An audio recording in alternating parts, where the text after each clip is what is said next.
I found the voice recorder while looking for Christmas decorations in our basement.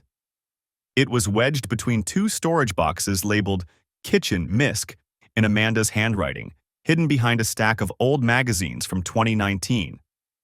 The black digital device was still warm. My wife had been downstairs 20 minutes earlier, claiming she needed to grab her yoga mat. I'd heard her footsteps above me in the kitchen now, preparing dinner like nothing was wrong. Like she hadn't just been down here doing… What, exactly? The recorder had a single red light blinking. Recording in progress. My thumb hovered over the stop button, then moved to rewind instead. I plugged in the earbuds that were coiled next to it and pressed play. Can't keep doing this, Tyler. He's going to find out eventually. Amanda's voice, breathy and anxious. A man's laugh, deep and familiar in a way that made my stomach clench. Your husband barely notices you exist, babe. When's the last time he looked up from his laptop? That's not fair. He works hard for us. Sure. And while he's working hard, I'm working you hard. The sound that followed made me rip the earbuds out. My hands were shaking so badly I nearly dropped the device. I stood there in the dusty basement, fluorescent lights humming overhead, trying to remember how to breathe. 7 years of marriage. 7 years of coming home to her smile, her cooking, her complaints about the neighbors and her mother in the grocery store running out of the organic milk she preferred. 7 years of believing I knew every corner of her life. The recorder was still playing. I could hear the tinny voices leaking from the earbuds in my hand. I forced myself to put them back in. When are you going to tell him? The man asked. I don't know. Maybe never. Why does anything have to change? Because I'm tired of being your side piece, Mandy. I want more than stolen afternoons and lies. You knew what this was when it started. Yeah, 6 months ago. Things change. I've changed. Haven't you? 6 months. The words hit me like a physical blow. 6 months of her kissing me goodbye in the morning, texting me throughout the day, curling up next to me at night. 6 months of, I love you, and how was your day? And don't forget we have dinner with the Parkers on Saturday. The recording continued. I stood frozen, listening to my wife discuss her affair with the casualness of someone planning a grocery list. They talked about hotels, about close calls, about a weekend trip she'd taken to visit her sister in Portland. Except now I knew there'd been no sister, no Portland, just this Tyler and a bed somewhere. What about the money? Tyler asked. You said he keeps track of everything. He does. That's why I've been careful. Small amounts from the grocery budget, cash back at the pharmacy. He never checks those receipts. My wife. My careful, organized, loving wife. Skimming money from our household budget to fund her affair. Smart girl, Tyler said, and I could hear the smile in his voice. What else are you hiding from him? Wouldn't you like to know? The flirtation in her tone, that same playful lilt she used with me, made bile rise in my throat. I fast-forwarded, unable to stomach more. The timestamp showed this recording was from 3 days ago. Tuesday afternoon, when I'd been in back-to-back meetings and she'd texted me a photo of our dog Bailey, with the caption, "Someone misses you." I checked the device's memory. 47 recordings. The oldest was dated 6 months and 2 weeks ago. She'd been documenting her own affair. The basement door opened above me. Ethan, dinner's almost ready. Amanda's voice, bright and cheerful. The same voice I'd woken up to this morning. The same voice that had told me she loved me before I left for work. Be right up, I called back, amazed at how normal I sounded. I heard her footsteps retreat. Quickly, I pulled out my phone and photographed the recorder from multiple angles, making sure the blinking light and timestamp were visible. Then I began transferring the files, watching the progress bar crawl across my screen with agonizing slowness. 30%, 50%, 70. Ethan. Her voice again, closer. She was at the top of the stairs. Just found the Christmas stuff. I grabbed a random box, cradling my phone against my chest. Coming! 90%. 95. Her footsteps on the stairs now. She was coming down. 100%. Transfer complete.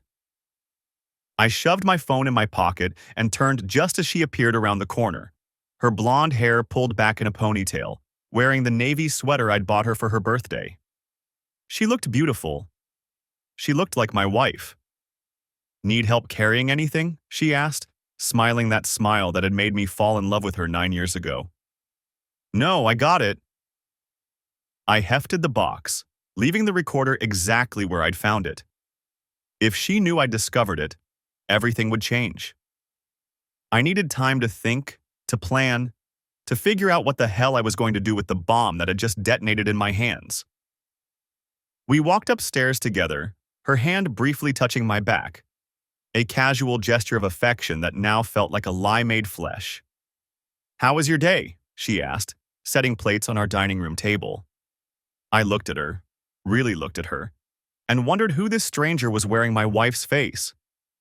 "Interesting," I said. "Really interesting."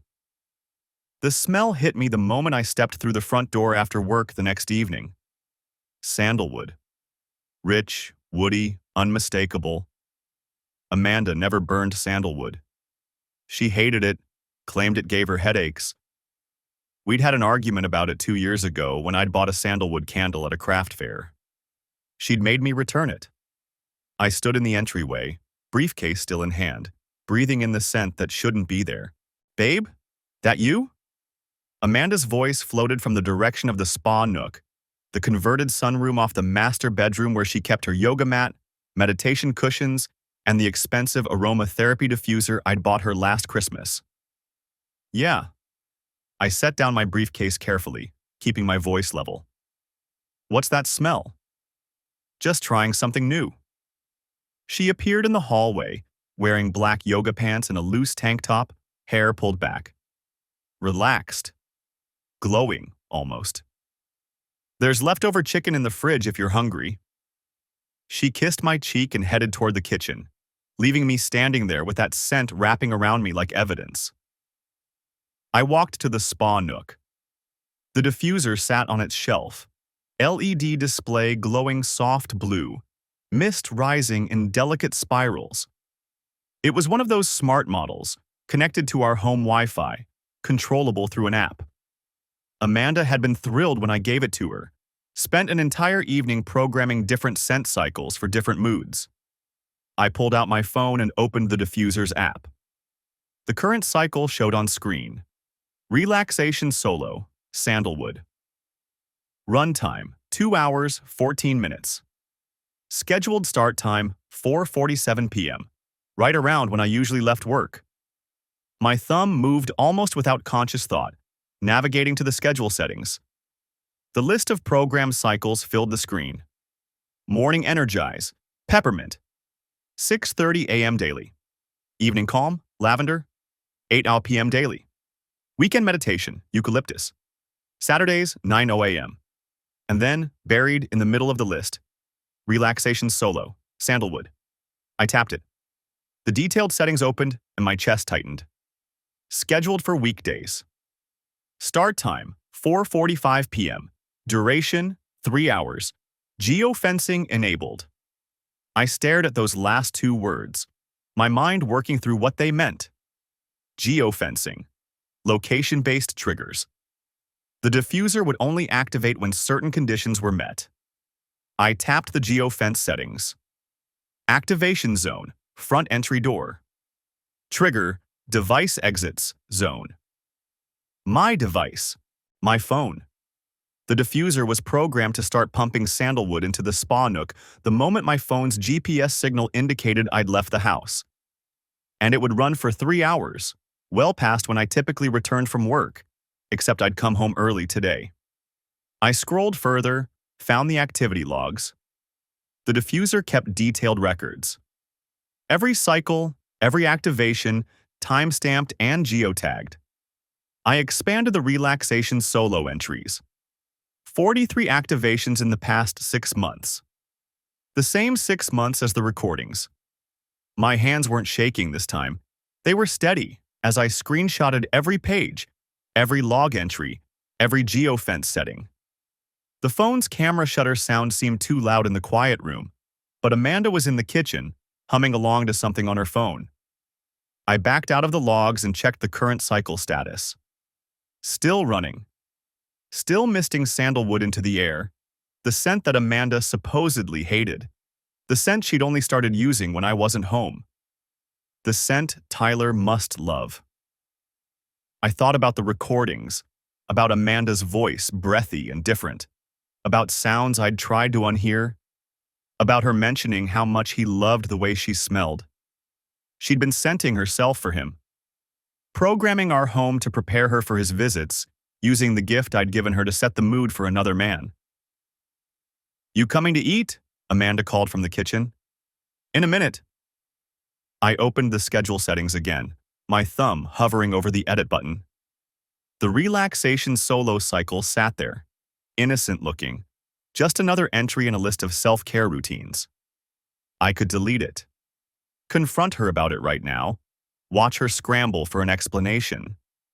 Instead, I tapped into the advanced settings. The diffuser had more features than just scent cycles. It could be programmed for intensity levels, interval patterns, even connected to other smart home devices. I scrolled through options I'd never bothered exploring before, reading descriptions of capabilities I hadn't known existed. Scent intensity, adjustable from 1 to 10.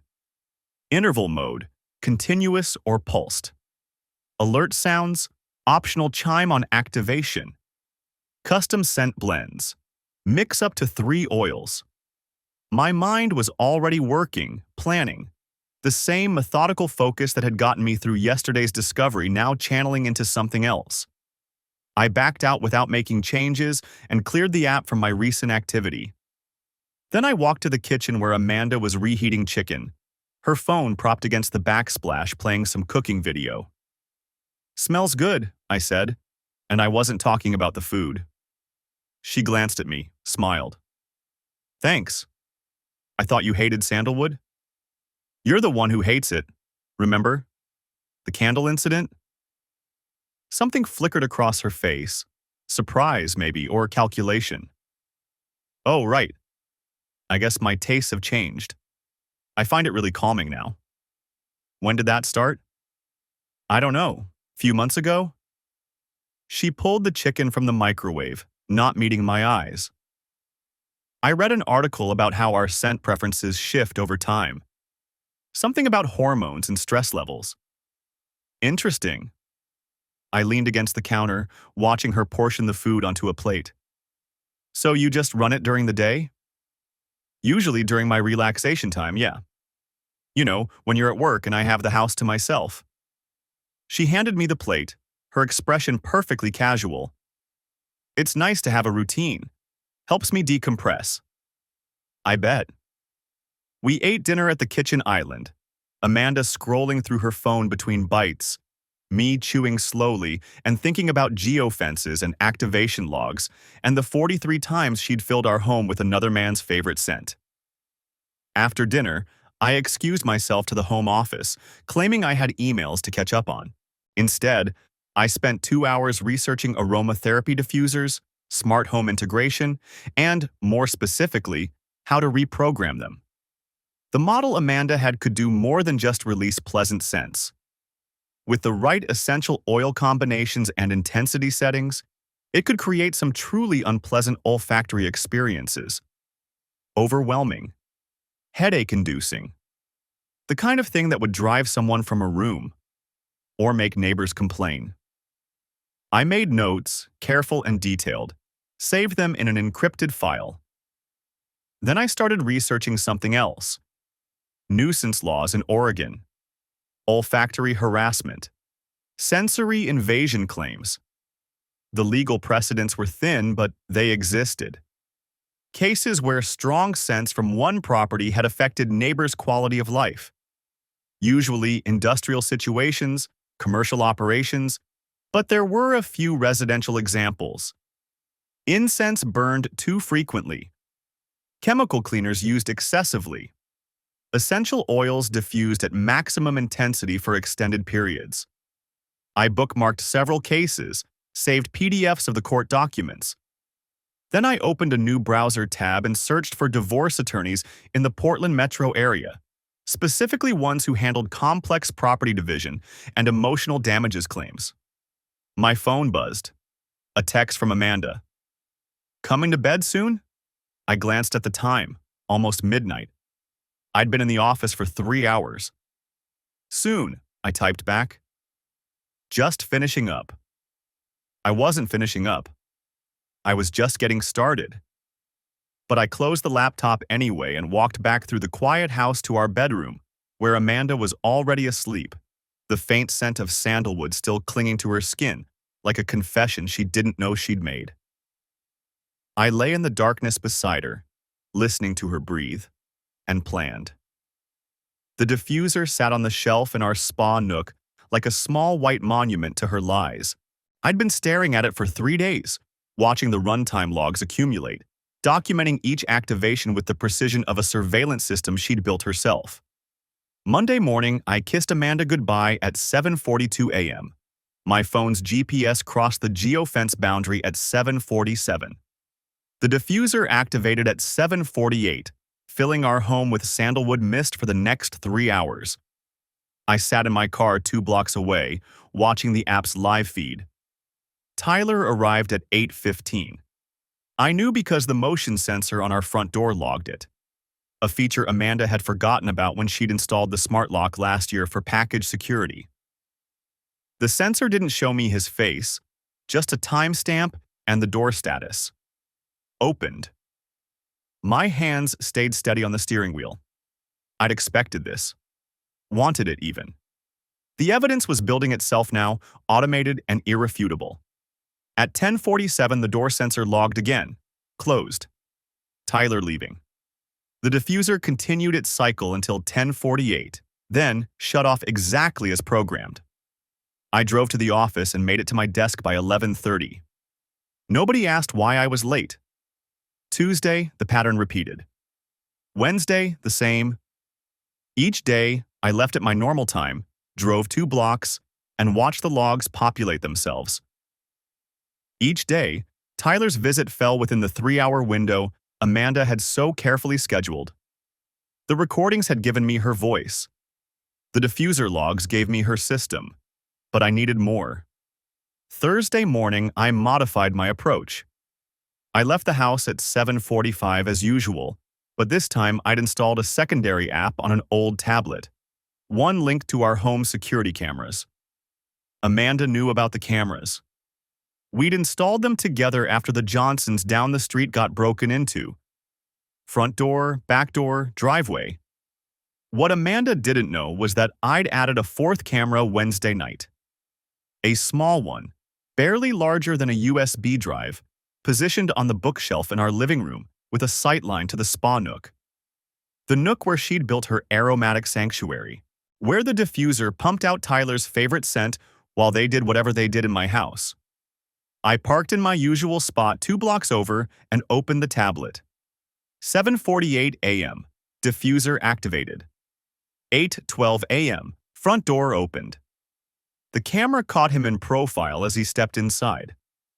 Tall, dark hair, wearing a jacket I recognized because I'd seen it before. Recently. My breath stopped. Tyler wasn't some stranger she'd met at a bar. Tyler was Tyler Brennan, our neighbor. The guy who lived 4 houses down with his wife Rachel and their 2 kids. The guy who'd helped me install our fence last summer. The guy whose deep laugh I'd heard at our 4th of July barbecue, at the neighborhood watch meetings, at the block party where Amanda had made her famous potato salad. The familiar voice on the recordings clicked into place with sickening clarity. I watched through the tablet as Amanda appeared in frame, wearing a robe I'd given her for Christmas. She smiled at him, that same beautiful smile she'd given me this morning over coffee, and led him toward the nook. The camera angle didn't show me everything. I didn't want to see everything, but I could see enough. The diffuser misting in the background, the 2 of them settling onto the cushions she'd arranged just so, her hand reaching up to touch his face. I closed the tablet. Tyler Brennan. Jesus Christ, we'd had dinner with them 3 weeks ago. Rachel had brought wine. Their daughter had played with Bailey in our backyard. The rage that hit me wasn't hot. It was cold, crystalline, sharp enough to cut. This wasn't just betrayal. This was contamination. He'd sat at my table, shaken my hand, smiled at me while planning his next visit to my wife. I drove to the office on autopilot and spent the next 4 hours researching. Nuisance laws in Oregon were specific about olfactory disturbances. Repeated, intentional creation of noxious odors that interfered with neighbors' reasonable enjoyment of their property could constitute harassment. The legal threshold required documentation, logs, timestamps, witness statements. I had the logs. 46 activations now, each one documented with GPS precision. What I needed was to make the scent a problem. Friday night, Amanda asked if I'd noticed anything wrong with the diffuser. Wrong how? I was loading the dishwasher, my back to her. I don't know. It seems like it's been running when I'm not home. The oil levels are lower than they should be. I kept my voice neutral. Maybe it's malfunctioning. Those smart home things are glitchy. Maybe. She didn't sound convinced. I might reset it this weekend. Sure, babe, whatever you think. I couldn't let her reset it. The logs would disappear, and I needed every single data point. That night, after Amanda fell asleep, I opened the diffuser app and made my modifications. The geofencing stayed the same. The activation trigger stayed the same. But I changed the scent profile and intensity settings. Sandalwood was pleasant, subtle, the kind of smell that blended into the background. What I programmed instead was a rotation of concentrated essential oils. Eucalyptus at maximum intensity, then peppermint, then tea tree, each one strong enough to trigger headaches, each one cycling every 20 minutes to prevent olfactory adaptation. I also expanded the geofence radius. Now it would activate whenever my phone was more than half a mile from the house, not just outside our property line. And I extended the runtime from 3 hours to 6. Then I adjusted one more setting. The diffuser would now emit a low pulsing mist pattern instead of continuous flow. Enough to spread the scent through our ventilation system. Enough to seep through the walls into the Brennan's house next door. Well, 4 doors down, but our neighborhood was tightly packed. The Kowalskis between us had already complained about cooking smells drifting between properties. I saved the changes and put my phone back on the nightstand. Amanda stirred beside me. You okay? Fine, just checking email. She made a sleepy sound and rolled over. Monday morning, I left for work at 7:45.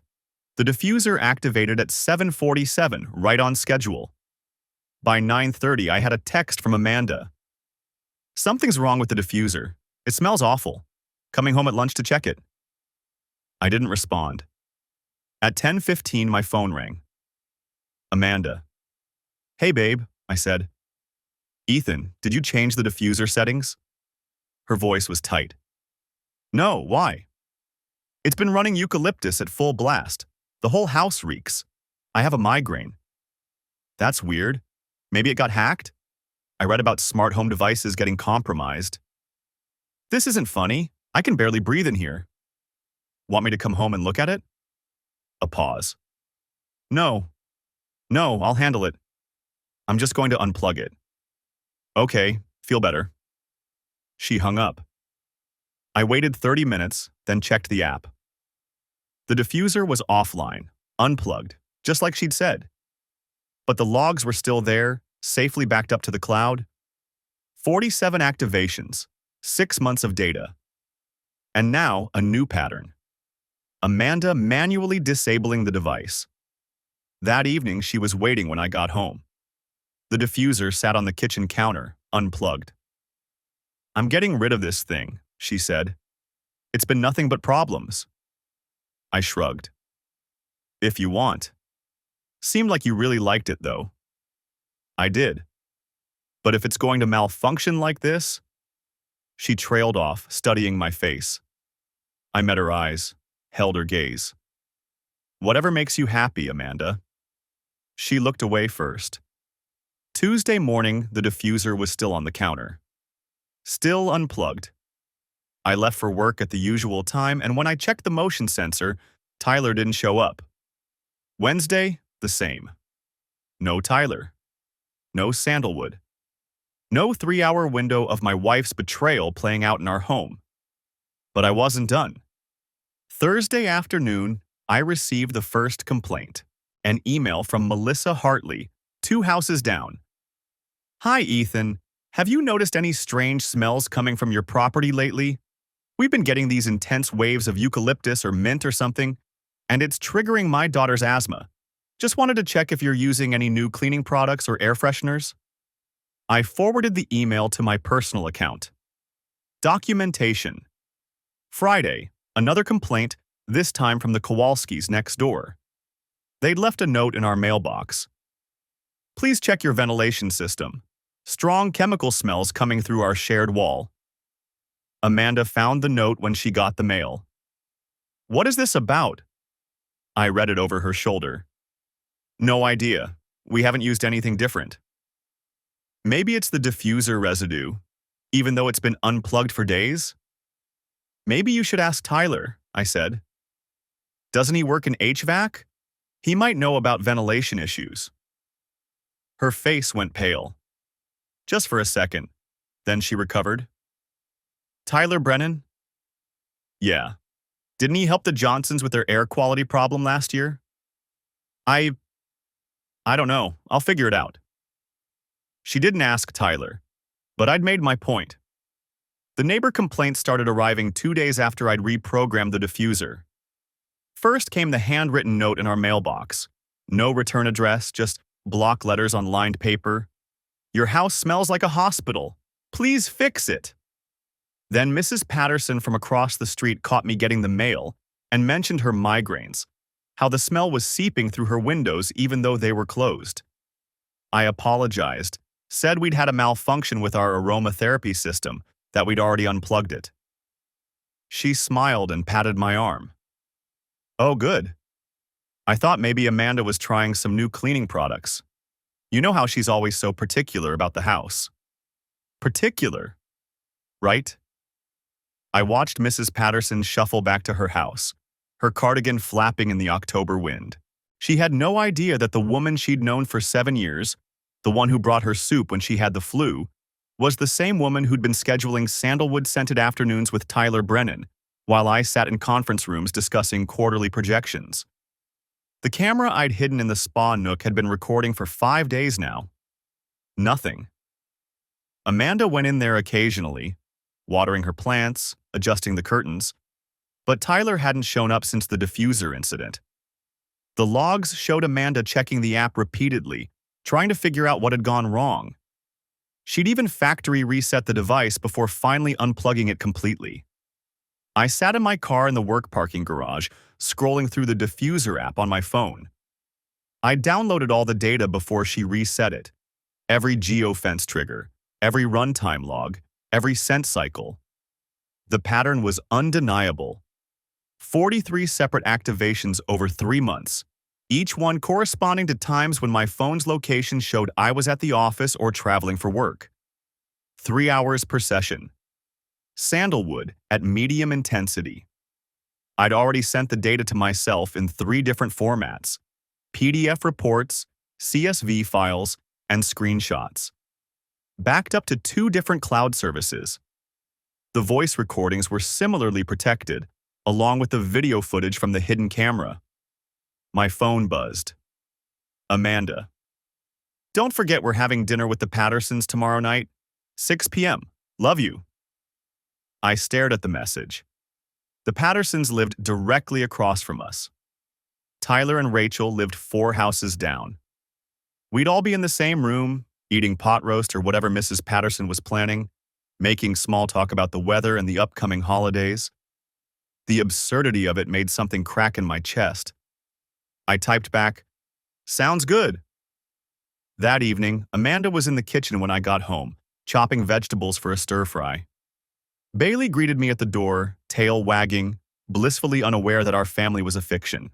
"Hey, babe," Amanda called out. "How was work?" "Fine." I set my laptop bag down, watching her from the doorway. She wore jeans and a gray sweater, her hair pulled back in a messy bun. The kitchen smelled like garlic and ginger. Normal, domestic. "I think I figured out what happened with the diffuser," she said, scraping carrots into the pan.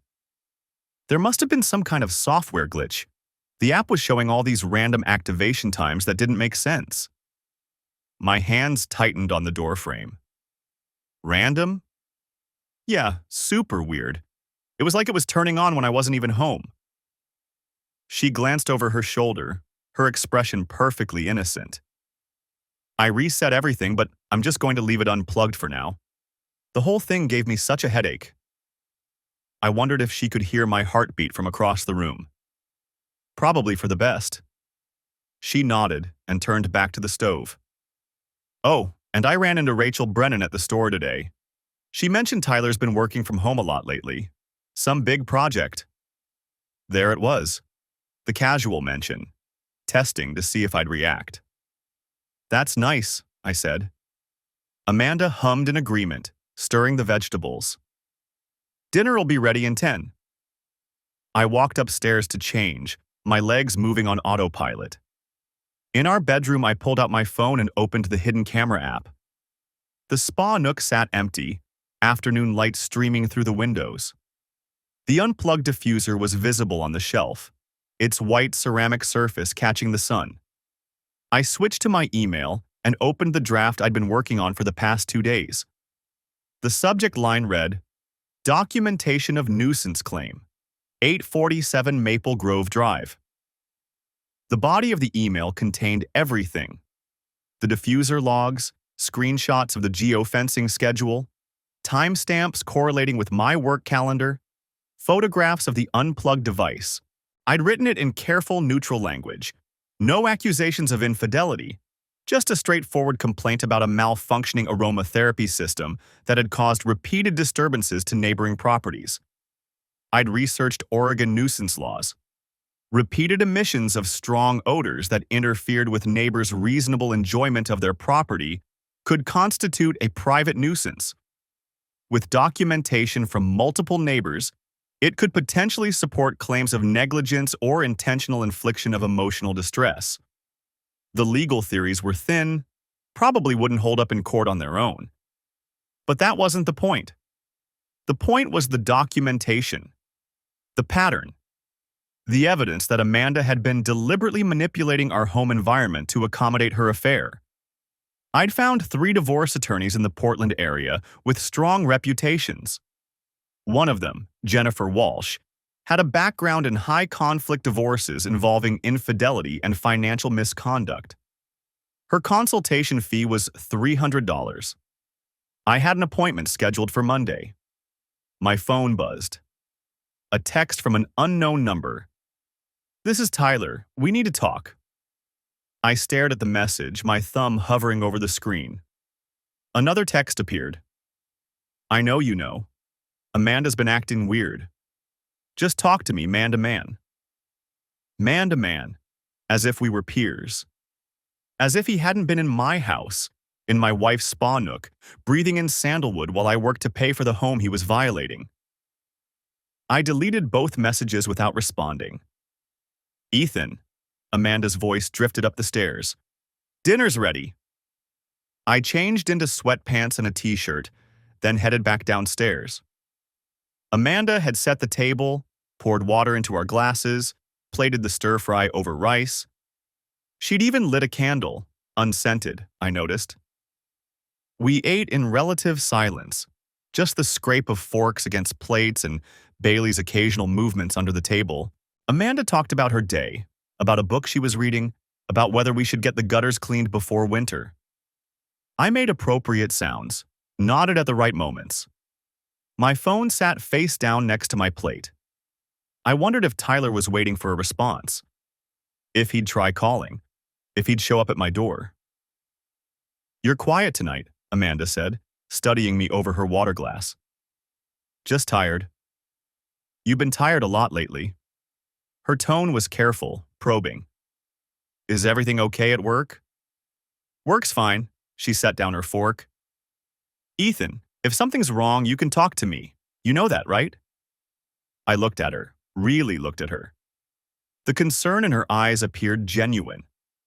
Her hand reached across the table toward mine, an offering of connection. 7 years of marriage had taught her how to read my moods, how to sense when I was withdrawing. But 7 years of marriage hadn't taught me that she was capable of this. I'm fine, I said. Just a lot on my mind. Her hand retreated. Okay. Well, I'm here if you need me. The candle flickered between us, casting shadows across her face. In the dancing light, she looked like a stranger. Or maybe I was finally seeing her clearly for the first time. After dinner, I helped with the dishes while Amanda took Bailey for a walk. The moment the door closed behind her, I pulled out my phone and checked the hidden camera. Still nothing. The spa nook remained empty, undisturbed. I opened my email and looked at the draft again. The nuisance complaint was ready to send to Mrs. Patterson, to the Johnsons on the corner, to anyone else who'd complained about the smell. I had their contact information from the neighborhood directory Amanda kept in the kitchen drawer. My finger hovered over the send button. Not yet. Monday 1st. The attorney consultation. I needed to understand all my options before I started deploying the evidence. I saved the draft and switched to my messages. Tyler's texts were still there in the deleted folder, recoverable if I needed them later. The front door opened. Bailey's nails clicked across the hardwood, followed by Amanda's footsteps. It's getting cold out there, she called. Feels like snow. I closed my phone and turned toward her voice, my face arranged in an expression of mild interest. Probably just rain, I said. She appeared in the kitchen doorway, her cheeks flushed from the walk. You're probably right. This is Oregon, not Minnesota. She smiled at me, and I smiled back. Two strangers, performing marriage. The text from Tyler arrived at 2:47 p.m. on a Tuesday. I know you know. I stared at those 4 words on my phone screen while Amanda hummed in the kitchen, chopping vegetables for dinner. The knife made rhythmic thuds against the cutting board. Bailey's tags jingled as he wandered between rooms. My thumb hovered over the keyboard. Every response I drafted felt like stepping onto ice I couldn't see through. I deleted 3 attempts and typed, "Know what?" The reply came instantly. Don't play dumb. The diffuser. My heart kicked against my ribs. I set the phone face down on my desk and forced myself to breathe normally. Through the doorway, I could see Amanda's blonde ponytail swaying as she worked. She'd changed into yoga pants and one of my old college sweatshirts after getting home from wherever she'd actually been today. The phone buzzed again. We need to talk. Face to face. I picked it up with hands that wanted to shake but didn't. Why would we need to talk? Because I'm not letting this blow up both our lives. Thursday, 3 p.m., Riverside Park, South Entrance. Amanda appeared in the doorway, wooden spoon in hand. Babe, you want mushrooms in the pasta? I locked my phone. Sure, sounds good. She smiled and disappeared back into the kitchen. I looked at Tyler's message again. The smart play was to ignore it completely. Let him sweat. Let him wonder what I knew and what I planned to do with it. But the demand in his words made something cold settle in my chest. He thought he could control this situation. Thought he could manage me the same way he'd been managing my wife. Fine, I typed. Thursday at 3. Wednesday crawled past like something dying. I went through the motions at work, responding to emails I barely read, sitting through meetings where I nodded at appropriate intervals while my mind ran through scenarios. What did Tyler want? To confess? To threaten? To negotiate some kind of mutually assured destruction pact where we both kept quiet? At home that evening, Amanda was unusually chatty. She'd had lunch with her sister, she said. They'd gone to that new Mediterranean place downtown. She showed me a photo on her phone of a colorful salad bowl. "Looks great," I said. "We should go sometime, just the two of us." She touched my arm, her fingers warm through my sleeve. "We haven't had a real date night in forever." "Yeah, we should." She kissed my cheek and went upstairs to take a shower. I heard the water start running through the pipes. I pulled up the hidden camera app on my phone. The feed from the living room showed an empty couch, Bailey asleep on his bed in the corner. No visitors today. No visitors since I'd sabotaged the diffuser 2 weeks ago. Tyler had gone dark, and Amanda had been coming home at reasonable hours, acting like the version of herself I'd thought I knew. But the recordings were still on my laptop. The diffuser logs were still saved to 3 separate drives. The evidence didn't evaporate just because they'd gotten spooked. I opened my email and found the message from Jennifer Walsh's office confirming our consultation for next Monday at 10 a.m. The paralegal had sent an intake form asking for basic information, marriage date, shared assets, children, none, approximate household income. I'd filled it out Tuesday night while Amanda slept upstairs, printed it, signed it, put it in a folder that now sat in my car's trunk. The shower shut off. I closed my email and opened a work document, random spreadsheet data I could pretend to focus on. Thursday came up cold and overcast. I told Amanda I had an off-site meeting that afternoon. She barely looked up from her laptop. "Okay, I'm working from home today anyway. Might go to yoga at 4. "Sounds good." I left at 2:30, giving myself extra time to circle the park and see if Tyler brought company. Paranoia, maybe, but I'd stopped trusting anything at face value. Riverside Park stretched along the Columbia River, popular with joggers and families. The south entrance had a small parking lot bordered by Douglas firs. I pulled in at 2:50 and sat watching the entrance road. Tyler's silver Audi appeared at 2:58. He parked 3 spaces away and climbed out wearing a black jacket and jeans. No sunglasses. No attempt to look casual. He walked to my passenger door and knocked on the window. I unlocked it. He slid into the seat and closed the door. Up close, I could see tension in his jaw, a muscle twitching near his temple. His cologne was different from what I remembered from neighborhood barbecues. Sharper, more expensive. "Thanks for coming," he said. I said nothing. He rubbed his palms on his thighs. "Look, I know you're probably... What do you want, Tyler?" He exhaled. "I want to make sure we're on the same page about keeping this quiet." "Why would I keep it quiet?" "Because if this comes out, it destroys everything. My marriage, your marriage. Our kids play together, for God's sake. Rachel and Amanda are friends. You really want to nuke all of that?" I watched a jogger pass on the trail beyond the parking lot. "You should have thought about that before you started sleeping with my wife." "I know, you're right. It was..." He shook his head. "It just happened. We didn't plan it. The diffuser was pretty well planned." His eyes cut to me. That was Amanda's idea, the whole geofencing thing. I told her it was too risky, but she thought it was romantic or something. Some kind of, I don't know, signal that she was thinking about me. The casual way he said her name made my hands tighten on the steering wheel. "How long?" I asked. "You know how long. 6 months." "How'd it start?" He looked out the windshield. "Does that matter?" "Yeah, it does." He was quiet for a moment. "Last summer, that block party in July. You were on your laptop the whole time, remember? Working on some presentation. Amanda and I ended up talking by the drink table. She made a joke about being a work widow. I laughed. We kept talking. Exchanged numbers to coordinate the neighborhood watch schedule. I remembered that night. The presentation had been for a client pitch that fell through anyway. And then what? Texts at first, just friendly stuff. Then she mentioned she was going to that art gallery downtown, the one that does the wine nights. Asked if I wanted to come. Rachel was visiting her mom that weekend, so I said sure. He rubbed his face.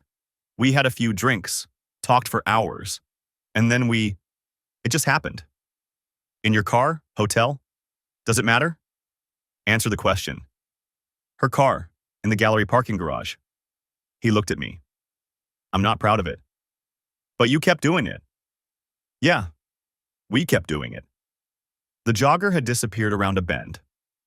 A woman with a stroller appeared from the opposite direction, moving slowly along the path. Why are you telling me this? I asked. Because I want you to understand it wasn't about hurting you. It wasn't personal. I almost laughed. You've been screwing my wife for 6 months. How is that not personal? You know what I mean. It wasn't about revenge or... We didn't sit around talking about you. It was just something that happened between us. And the recordings? His expression shifted. What recordings? I watched his face carefully. The confusion looked genuine. You don't know about them?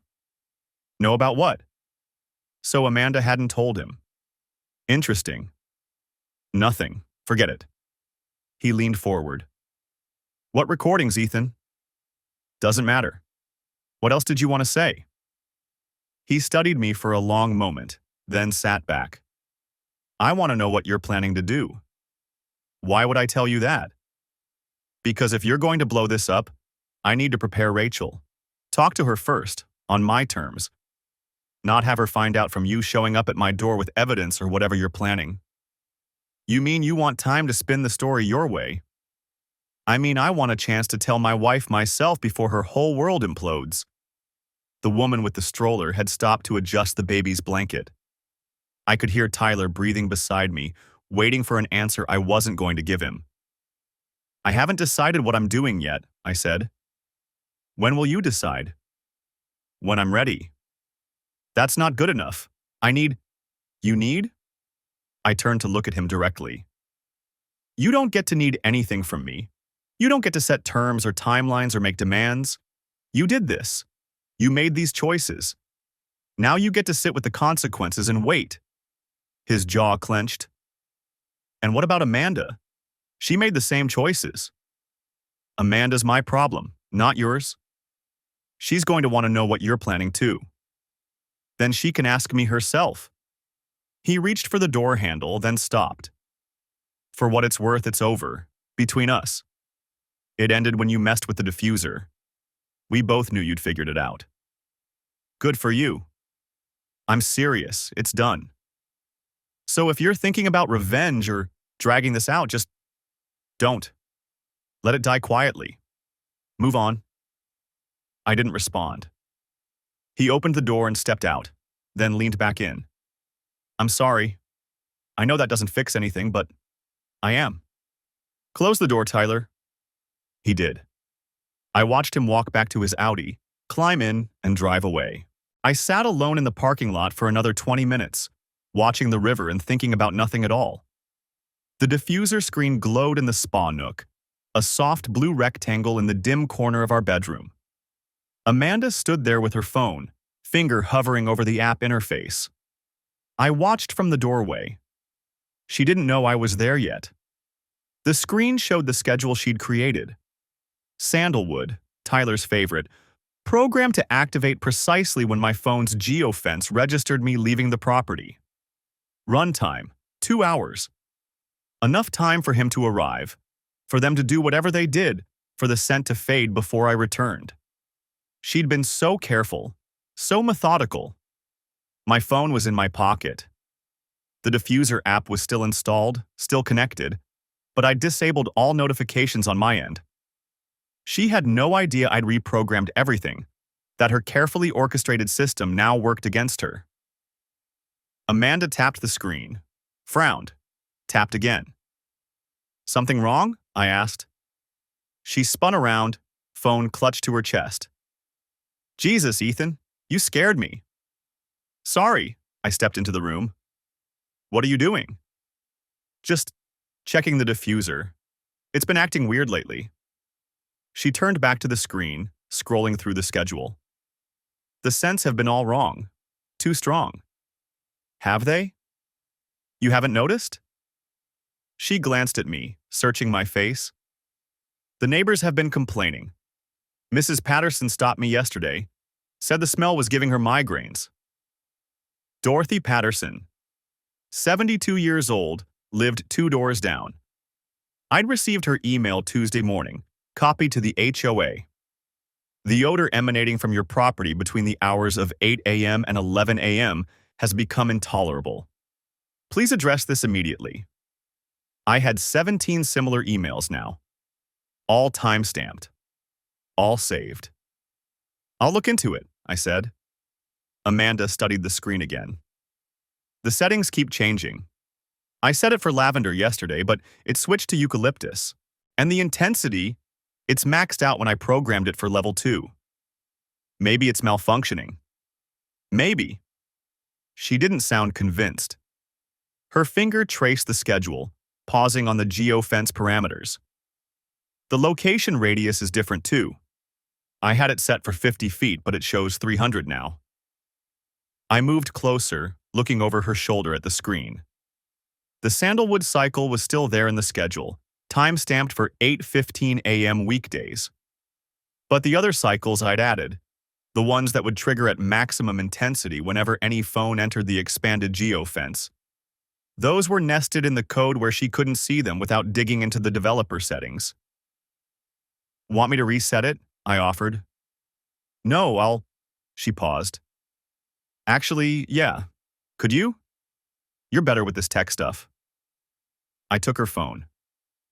The app was open to the schedule screen, showing the last 7 days of runtime logs. Each entry showed the exact timestamp when the geofence triggered, when the diffuser activated, when it shut off. Every single one of Tyler's visits documented. 8:15 a.m. Monday. Runtime, 2 hours, 32 minutes. 8:17 a.m. Wednesday. Runtime, 2 hours, 28 minutes. 8:14 a.m. Friday. Runtime, 2 hours, 41 minutes. The pattern was perfect. Damning. I screenshotted the logs, sent them to my encrypted email, then handed the phone back. All set. Should work fine now. What did you do? Restored factory defaults. You'll need to reprogram your schedules. Her face went pale. Everything's gone? Yeah, fresh start. I smiled. Isn't that what you wanted? She stared at the blank schedule screen. There were specific settings for different times of day. You can set them up again. Shouldn't take long. Right. She clutched the phone tighter. Yeah, I'll do that. But she didn't move. Just stood there, staring at the empty schedule like I'd deleted something irreplaceable, which, in a way, I had. The geofence that had enabled 6 months of betrayal, gone. The automated system that had welcomed Tyler into our home while I worked, erased. The digital infrastructure of her affair, wiped clean. Actually, I said, maybe we should just get rid of it. The diffuser, if it's causing problems with the neighbors. No. Too quick, too defensive. I mean, it's fine. I'll fix the settings. It's just a glitch. Amanda, we have 17 complaints. The HOA is threatening fines. 17? She looked genuinely shocked. I only heard from Mrs. Patterson. I pulled out my phone, opened my email. Want to see them? No, I believe you. She set her phone on the nightstand, rubbed her temples. This is so embarrassing. I don't understand what happened. Technology fails sometimes. But it was working perfectly before. For months it was... She caught herself. It was fine. For months, she'd almost said it. Almost admitted how long she'd been using the system. I waited, but she didn't continue. Just stood there in the spa nook, surrounded by the meditation cushions and essential oil bottles and all the trappings of her relaxation solos. The space where she'd entertained Tyler while I sat in conference rooms downtown, oblivious. The diffuser itself sat on its shelf, silent now. I'd unplugged it 3 days ago after reprogramming it for the final time. The last cycle had run Tuesday morning. Maximum intensity eucalyptus and peppermint, triggered when Tyler's phone entered the geofence. He texted me an hour later. "We need to talk." I hadn't responded. "I'm going to take a shower," Amanda said. She picked up her phone, held it like a lifeline. "Unless you need the bathroom? It's all yours." She left. I heard the bathroom door close, the lock click. Water running. I turned to the diffuser. The power cord was still unplugged, coiled neatly beside the unit. I plugged it back in. The screen lit up. Blue glow in the dim nook. I opened the app on my phone, the administrator account Amanda didn't know existed, the one that showed all the logs, all the schedules, all the geofence triggers. Everything she'd programmed, everything I'd reprogrammed, every single activation over the past 6 months. The data was beautiful, precise, undeniable. I exported it all. CSV files, PDF reports, time-stamped screenshots. Sent them to my encrypted email, to the cloud backup, to the USB drive hidden in my office desk drawer. Then I opened a new email to Jennifer Walsh, the divorce attorney I'd consulted Monday morning. Jennifer. Additional documentation attached. Smart home diffuser logs showing geofenced scent cycles coordinated with neighbors' visits during my work hours. 6 months of data. Also included. Neighbor complaints regarding odor nuisance, which I can demonstrate were caused by my wife's programmed settings. Please advise on whether this constitutes evidence of intentional emotional distress and/or misuse of marital property for extramarital purposes. Ethan. I attach the files. 47 megabytes of data. 6 months of betrayal quantified. My finger hovered over the send button. The shower was still running. Amanda would be in there another 10 minutes at least. She always took long showers when she was stressed. I thought about Tyler's text. "We need to talk." I thought about the voice recorder, still hidden in the basement, still containing 47 recordings I hadn't mentioned to anyone. Not to Tyler, not to Jennifer Walsh, not even in my own documentation. The recordings were my insurance policy, the nuclear option.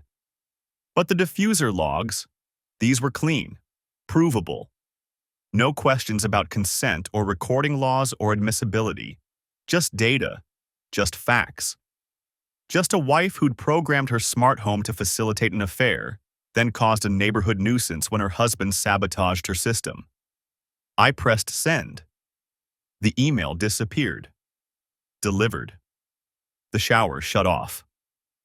I heard Amanda moving around in the bathroom, the medicine cabinet opening and closing. I unplugged the diffuser again, coiled the cord, placed it exactly where it had been. When Amanda emerged, wrapped in her robe with her hair in a towel, I was sitting on the bed with my laptop. "Work?" she asked. "Always."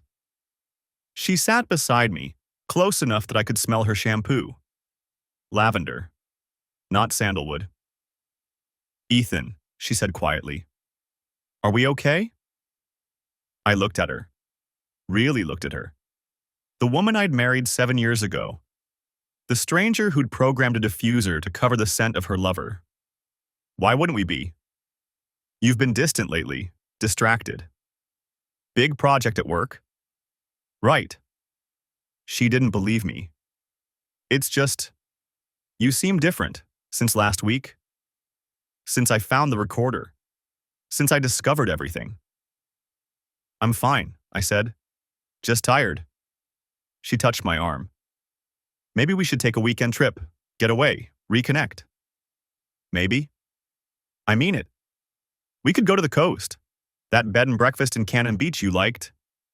Where we'd gone for our 5th anniversary. Where we'd talked about starting a family, about the future, about forever." We'll see, I said. I need to get through this project first. She withdrew her hand. Of course, work comes first. There was an edge to her voice, resentment maybe, or guilt disguised as grievance. Amanda, it's fine. She stood, tightening her robe. I'm going to make tea. Want some? No thanks. She left. I heard her footsteps on the stairs, the kitchen sound starting up below. My phone buzzed. Email from Jennifer Walsh. Ethan. Received your documentation. This is excellent material. The geofence logs especially demonstrate premeditation and systematic deception. Combined with your previous evidence, we have a very strong case.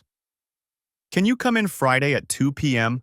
We should discuss filing timeline and strategy for evidence presentation. Jennifer. Friday, 2 days away, I typed back. I'll be there. Downstairs, the kettle whistled. Amanda's phone chimed. A text notification, the sound carrying up through the house. I wondered if it was Tyler, if they were still communicating, still coordinating, still trying to figure out how much I knew. The diffuser sat dark and silent in the spa nook, unplugged, neutered. But the logs lived forever. Digital evidence, time-stamped and geofenced and absolutely, irrefutably damning. I closed my laptop. The scent of Amanda's tea drifted up the stairs. Chamomile, probably. Her stress response, her comfort ritual. Not sandalwood. Never sandalwood again. I filed for divorce on a gray Monday in November. Jennifer Walsh had prepared everything with surgical precision. The petition cited irreconcilable differences. Oregon was a no-fault state, so the affair itself wasn't legally relevant to the dissolution. But it was extremely relevant to everything else. The evidence packets were organized in 3 ring binders. Tab 1. Voice recordings, professionally transcribed. Tab 2. Diffuser logs with timestamps correlating to my work calendar. Tab 3. Neighbor complaints documenting the nuisance I'd engineered. Tab 4. Financial records showing Amanda's cash withdrawals, the money she'd skimmed to fund hotel rooms and afternoon escapes. Amanda received the papers on a Wednesday. I'd moved out the previous weekend while she was visiting her mother, or so she told me. I didn't care anymore where she actually went. She called me 17 times that day. I didn't answer. Her attorney contacted Jennifer by Friday. They wanted to negotiate. We met in a conference room with glass walls and uncomfortable chairs. Amanda sat across from me looking hollow, her lawyer beside her making notes on a legal pad. She'd lost weight. I felt nothing about it. My client is willing to accept a 50-50 division of assets, her attorney began. Jennifer slid a binder across the table. Your client systematically misappropriated marital funds, caused property damage through deliberate misuse of smart home systems, and created a documented nuisance that exposed my client to HOA fines and potential civil liability from neighbors. We're prepared to argue for a 70-30 split, plus damages. Amanda's lawyer opened the binder. I watched her face change as she read. These recordings, she started, are legal under Oregon's one-party consent law, Jennifer said. Mrs. Fletcher was aware the device was present in the marital home. She chose to use it anyway. Amanda finally looked at me. You recorded me? You recorded yourself, I said. I just found the evidence. For 6 months?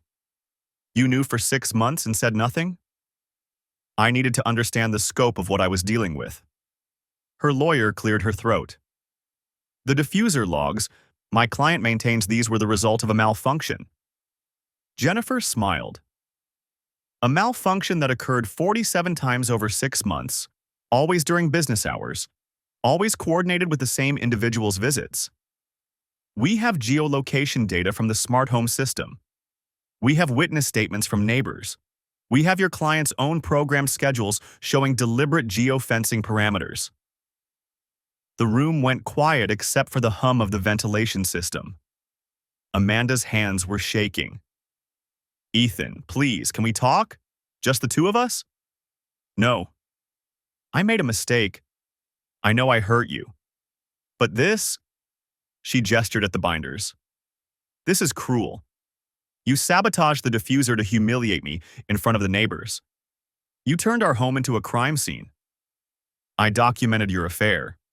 By making me look insane.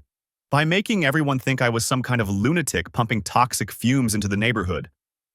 Her voice cracked. "Mrs. Patterson won't even look at me anymore. You should have thought about that before you started sleeping with Tyler Brennan." Her attorney put a hand on her arm, but Amanda shook it off. "Tyler's marriage is over too, you know. Rachel filed last week. His kids barely speak to him. Are you happy about that?" "I don't care about Tyler's marriage. He has children, Ethan. They're suffering because of this.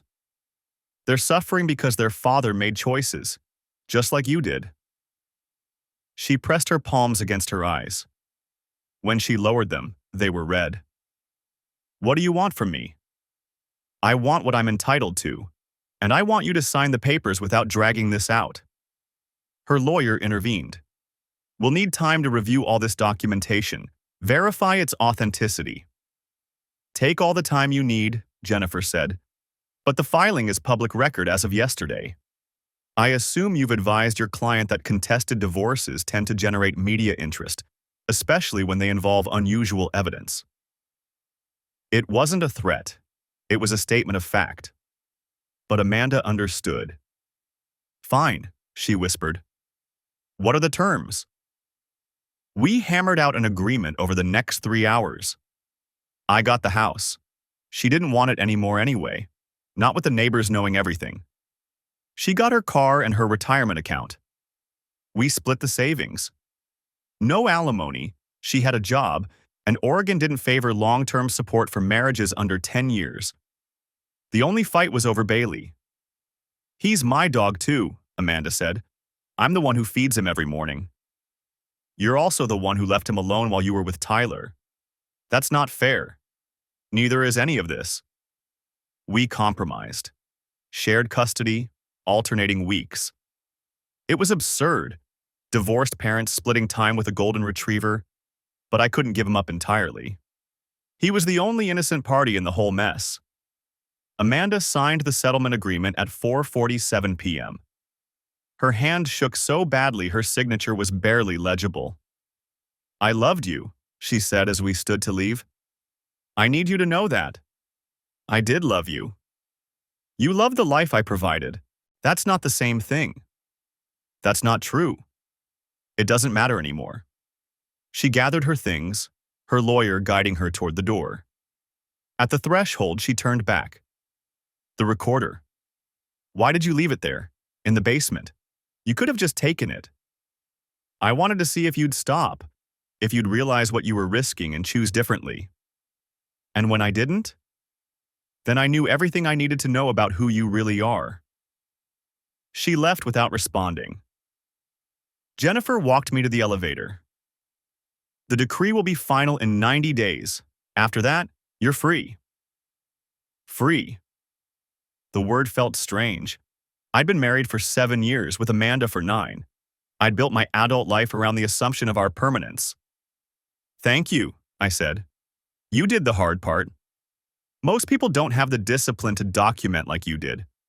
They react emotionally, confront immediately, lose their leverage. I didn't feel disciplined. I felt numb. Numb is better than angry. Angry makes mistakes." The elevator arrived. I stepped in, watched the doors close on Jennifer's sympathetic smile. In the parking garage, I sat in my car and called my brother in Seattle. He answered on the second ring. "It's done," I said. "How do you feel?" "I don't know yet." "You want to come up this weekend? Sarah's making her lasagna." "Maybe, I'll let you know." I hung up and sat in the concrete silence, listening to the garage's ambient sounds. Somewhere above me, Amanda was probably sitting in her own car, crying or calling her mother or staring at nothing. I felt sorry for her, in an abstract way. Sorry that she'd made choices that led here. Sorry that she'd confused excitement with love, novelty with fulfillment. Sorry that she'd destroyed something real for something temporary. But I didn't regret what I'd done. The documentation, the evidence, the methodical dismantling of her affair, it had given me control in a situation designed to leave me powerless. It had turned betrayal into data, chaos into clarity. Some people might call it cold, calculating, maybe even cruel. But I'd learned something in those 6 months of silent observation. Trust isn't just given, it's proven. And when someone shows you who they really are, when they program their home to accommodate betrayal, when they smile at you over breakfast after lying in someone else's arms, you have to believe them. Not their words, their actions. Amanda's actions had spoken clearly, and I'd listened. I started the car and drove to my new apartment, a one-bedroom in a building across town where nobody knew my story. Bailey was waiting with my neighbor, who'd agreed to dog sit for $50. "He's been good," she said, handing me the leash. "Real sweet dog." "Thanks, Mrs. Mason," I caught myself. "Sorry, Mrs. Mendez," she smiled. "It's actually Rodriguez, but no worries." I took Bailey upstairs to the apartment that didn't smell like sandalwood or lavender or Amanda's shampoo. It smelled like fresh paint and new carpets and possibility. Bailey explored the space, sniffing corners, tail wagging. He didn't care about the divorce or the evidence or the betrayal. He just cared that I was there, that his routine continued, that someone filled his bowl and threw his ball. I envied him that simplicity. My phone buzzed. A text from Tyler. "I heard about the divorce. For what it's worth, I'm sorry for my part in this." I deleted it without responding. Another text, this one from Amanda. "Can we please talk about Bailey's schedule? I want him for Thanksgiving." I typed back, "Check the custody agreement. It's your week." The truth was simpler than I'd expected. Marriage wasn't sacred because of vows or ceremonies or shared history. It was sacred because of daily choices, to be honest, to be present, to honor the person who trusted you with their vulnerability. Amanda had made different choices, and I'd made mine. The divorce would be final in 90 days.